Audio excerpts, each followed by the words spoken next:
Aujourd'hui, on va parler d'un dispositif LMNP que peu de personnes connaissent et qui pourrait pour autant vous faire économiser des milliers d'euros à l'année. On parle bien sûr de la location équipée. Alors la location équipée, pour ceux qui ne savent pas, c'est en fait tout simplement le seul moyen de faire du LMNP et donc de profiter des amortissements et donc de ne pas payer d'impôts ou en tout cas très peu pendant de nombreuses années lorsqu'on fait de la location de locaux commerciaux ou de bureaux. Alors le concept ici, il est relativement simple. Lorsque vous allez acheter un local commercial ou un bureau, que normalement vous allez louer, je sais pas moi par exemple, à un médecin ou à un kiné ou alors à un agent immobilier qui va faire passer ses coups de fil, gérer un petit peu ses dossiers, etc. Vous pouvez très bien profiter du statut LMNP si vous meublez, si vous équipez complètement le logement. Contrairement bien sûr à la location nue qui s'appliquerait lorsque vous achetez un local commercial, que vous pouvez louer par exemple à un restaurant ou bien alors à un magasin. Si vous achetez simplement un entrepôt ou un espace et que vous le louez, ce sera forcément en tant que personne physique la location nue qui va s'appliquer et donc vous allez être taxé selon le principe des revenus fonciers. Ce qui veut dire que vous aurez vos loyers, ensuite vous allez pouvoir déduire les charges, donc la taxe foncière, l'assurance que vous payez, etc. Mais c'est tout. Et ensuite vous allez être taxé sur le résultat et comme c'est des revenus fonciers, vous allez avoir les 17,2% de prélèvements sociaux plus votre impôt sur le revenu qui sera calculé selon votre tranche marginale. Alors que là, si vous équipez complètement le local commercial en question, eh bien vous pouvez profiter du régime des LMNP ou des LMP, c'est-à-dire du régime BIC, et donc vous allez avoir vos loyers, moins les charges, moins les amortissements. Donc je rappelle, pour ceux qui ne connaissent pas, les amortissements, c'est une déduction comptable qui calcule la perte de valeur théorique du bien chaque année. Et donc en fait, ça ne correspond pas à une sortie de trésorerie. Par contre, sur votre bilan, ça correspond à une charge. Et donc ça fait que pendant 10, 15, 20 ans, vous pouvez avoir un résultat qui est théoriquement à zéro et donc ne payer aucun impôt sur le revenu et aucun prélèvement social sur votre résultat. Cette vidéo est sponsorisée par LMNP.ai, notre nouvelle plateforme pour gérer votre comptabilité meublée en ligne, faire des simulations, avoir des conseils fiscaux avec des experts, générer des liasses avec nos experts comptables ou avec notre offre autonomie quand vous êtes tout seul et accompagné par le logiciel, et ça permet d'optimiser au maximum votre comptabilité LMNP ou LMP. Donc c'est vraiment un site qui regroupe toute notre offre sur le LMNP ou le LMP. Donc si vous êtes intéressé ou concerné, je vous invite à aller voir, le lien est dans la description. Alors les conditions à bien savoir sur la location équipée, c'est que le preneur, donc le commerçant qui va vous louer le local, il doit pouvoir exercer son activité dans les locaux dès la remise des clés. Ça veut dire que la personne ne doit pas apporter du matériel supplémentaire pour pouvoir profiter du statut donc de location équipée. Si c'est pas le cas et que vous avez un contrôle, ça pourrait être requalifié en revenu foncier. Donc typiquement, vous dites demain, tiens, j'ai acheté un petit local, un truc 20-30 mètres carrés en centre-ville et je vais le louer par exemple à une agence immobilière ou un agent immobilier, admettons. Ça veut dire que vous allez devoir apporter, donc prendre une connexion internet que vous allez du coup pouvoir facturer bien sûr dans les charges, lui mettre à disposition un bureau, un ordinateur, un espace de rangement, peut-être des sièges aussi pour accueillir les clients qui viendraient le voir à son bureau. En fait, l'idée c'est vraiment que la personne n'ait pas à rajouter de matériel. Il ne faut pas qu'il y ait besoin d'apporter des modifications spécifiques ou ajouter des équipements. Alors ça c'est le petit conseil que je vous donne. Évidemment, si vous louez le local et que vous voyez que vous avez une touche avec quelqu'un de sérieux qui s'apprête à vous le louer, faites bien le point avec lui de ce qu'il a besoin et achetez s'il y a besoin le matériel vous en tant que personne physique pour être sûr qu'il n'ait rien besoin d'apporter. Et ça, ce sera vérifiable si vous avez un contrôle,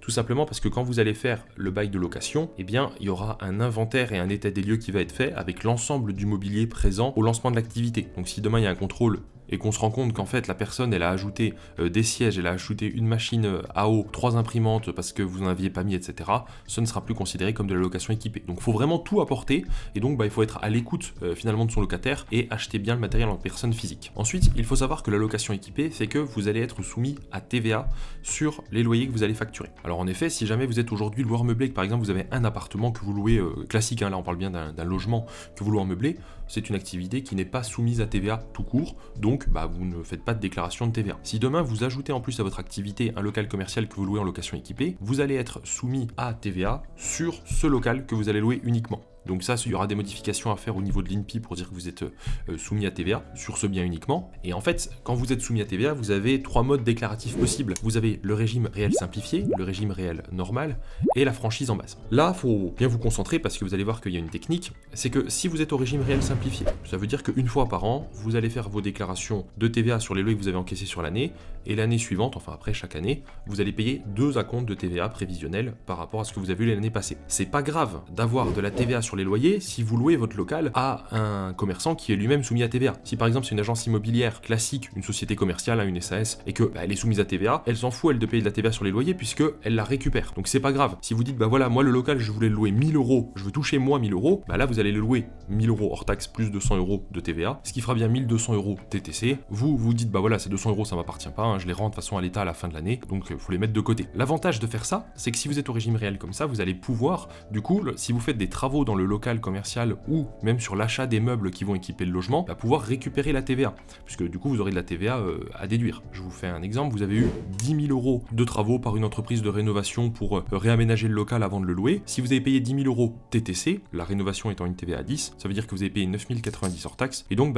vous aurez 990 € de TVA que vous allez pouvoir récupérer, voyez. Donc en fait, vous fonctionnez vraiment comme les entreprises. Pareil pour le mobilier, si vous avez acheté pour 2000 € hors taxe de mobilier, vous aurez réellement payé 2400, sauf que vous allez récupérer ces 400 €. Bon voilà, après ça fonctionne comme une entreprise, donc ça c'est l'avantage. Par contre, si jamais vous louez, et c'est souvent le cas sur les petits bureaux ou les petits locaux, c'est que vous pouvez très bien louer à des gens qui sont en auto-entrepreneur et qui donc ne sont pas forcément soumis à TVA parce que leur chiffre d'affaires fait que ils sont pas soumis à TVA. Ou alors peut-être même vous allez le louer à des courtiers, et par exemple l'activité de courtage en crédit est une activité qui fonctionne sur le principe de neutralité de TVA. Donc ce sont des gens qui, ça les arrange pas du tout en gros de payer de la TVA parce que eux ils la récupèrent pas. Donc là, vous, pour essayer de maximiser dans votre poche les loyers, si vous lui dites c'est 1000 € hors taxe plus 200 € de TVA, ça fait 1200, lui il s'en fout, il va retenir que ça lui coûte 1200 en gros. Donc il va voir que le loyer est peut-être un peu cher par rapport au marché. Donc ce que vous pouvez faire dans ces cas de figure là, c'est que vous pouvez demander à être en franchise en base au niveau de votre régime de TVA, et donc en fait la franchise en base, c'est qu'en dessous de 36 000 € de chiffre d'affaires, eh bien vous n'êtes pas soumis à TVA sur du coup les prestations que vous vendez. Par contre, vous pouvez pas non plus récupérer la TVA sur les prestations que vous avez engagées, donc les travaux et les meubles par exemple. Vous voyez, donc c'est un petit peu un choix à faire, ça va dépendre finalement globalement de votre locataire. Ensuite, dans les choses que j'ai à vous préciser, c'est sur le type d'activité et d'exploitation. Vous pouvez très bien exploiter en tant que personne physique le local et donc profiter du statut LMNP ou LMP sur les locaux, mais vous pouvez aussi le faire au travers de sociétés à l'impôt sur le revenu, comme par exemple les SARL de famille à l'impôt sur le revenu ou les SNC, sociétés en nom collectif à l'impôt sur le revenu. Si vous connaissez pas ce type de société, on vient de sortir une vidéo sur le sujet, je vous invite à vous abonner à la chaîne pour pas louper les notifications et puis les vidéos qu'on fait sur le thème, mais aussi de pouvoir regarder cette vidéo qui peut peut-être vous donner des pistes et astuces parce que vous allez voir que c'est une société qui est très peu connue.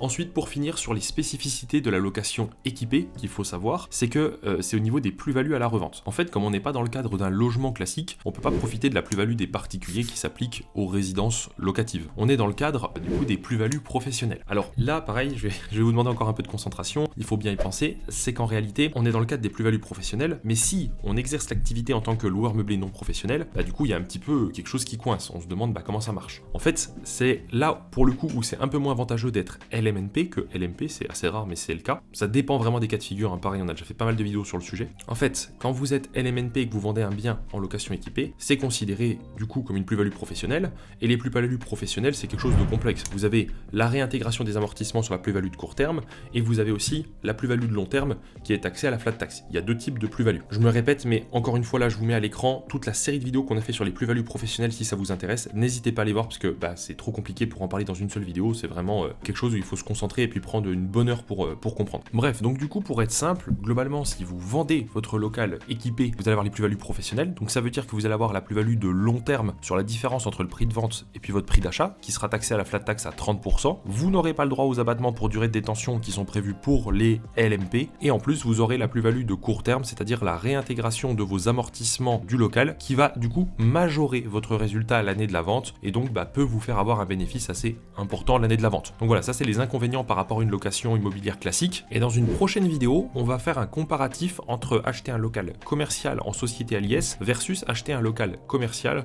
en LMNP. Voilà, c'est à peu près tout ce que j'avais à vous dire sur cette location équipée. J'espère que vous avez découvert ce dispositif, que vous avez apprécié la vidéo. N'hésitez pas à vous abonner pour rien louper et puis soutenir la chaîne, likez la vidéo en cliquant sur le pouce, et puis n'hésitez pas à aller découvrir tous nos services, nos rendez-vous de conseil, notre logiciel de comptabilité LMNP sur lmnp.ai que vous retrouvez en description, etc. Merci à tous et à très vite.